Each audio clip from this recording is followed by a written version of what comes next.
Hey guys, welcome to Outlaw Edge Blade Works.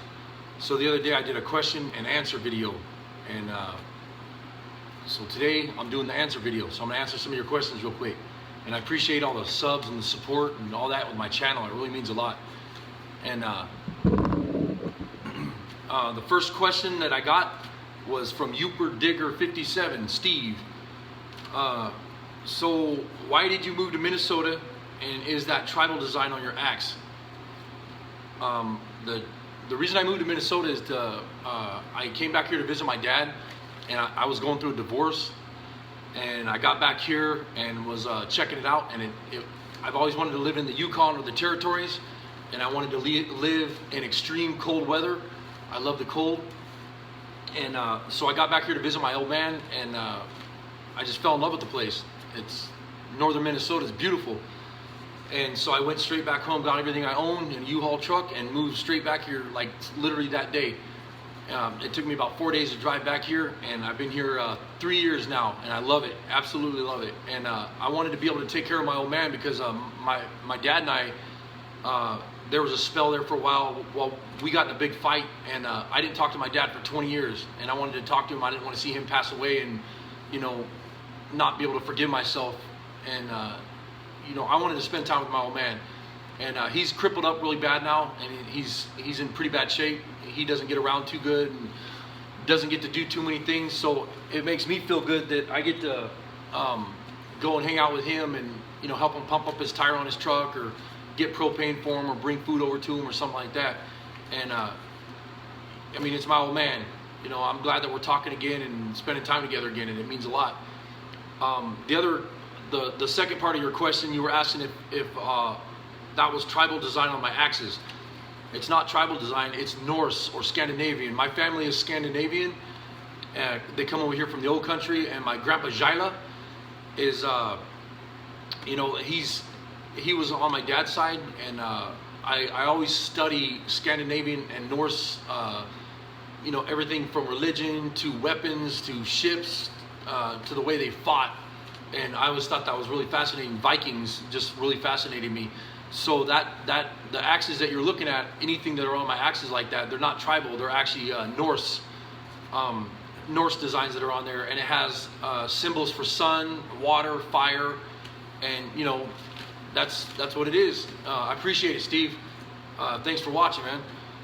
The next question that comes from Rick Harris, and all these people that are supporting my channel and that I talk to all the time and get to answer these comments to all the time. You guys, you know, it means a lot that you guys ask questions and talk and go on there and comment on my channel, because that's pretty cool. You guys are good people on YouTube, and I appreciate that. But Rick Harris asked me, what is your favorite overnight shelter to build and why?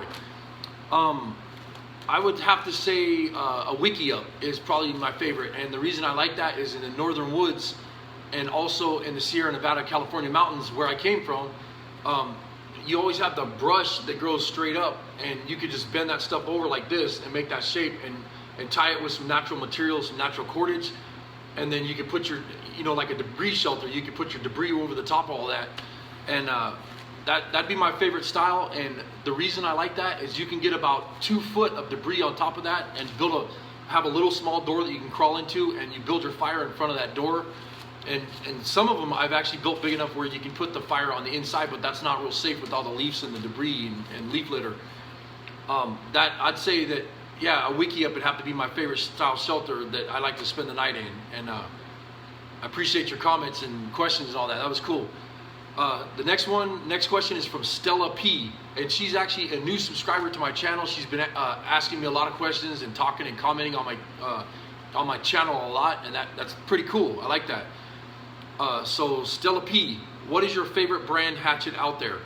I actually just got my favorite brand hatchet in the mail, and I just did a video on it, and that's that Condor hatchet. And the only reason is to me that a Condor hatchet is a poor man's Wetterlings or Granford Brooks.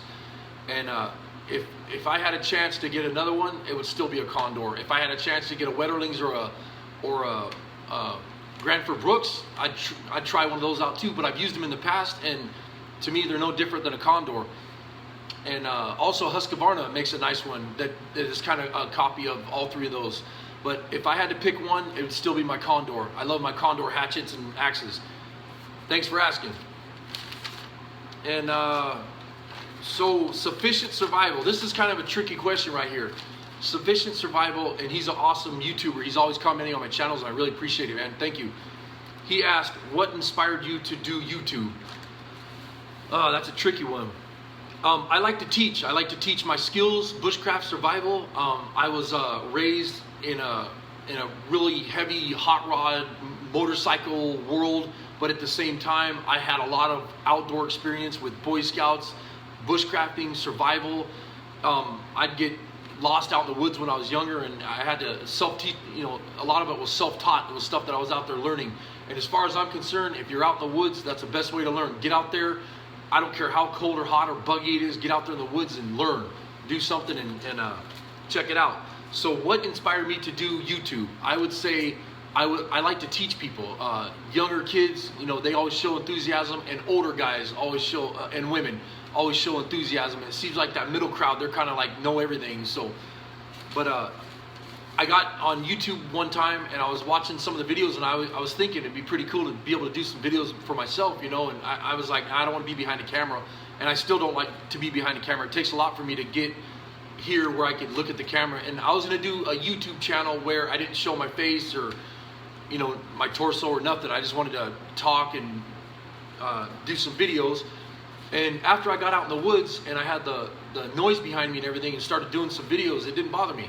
So I figured, what the heck, I'll just start a YouTube channel and go from there. And I have over 300 videos now, so it kind of took off. But I appreciate you asking. So AK Driller is another one of my favorites on YouTube. He's always commenting on my channel, and he's got an awesome channel. And AK Driller asked me, wondering if body and paint is your main profession and for how long? No, body and paint is not my main profession. I actually had a real heavy I was a heavy equipment mechanic, and I owned my own business and stuff.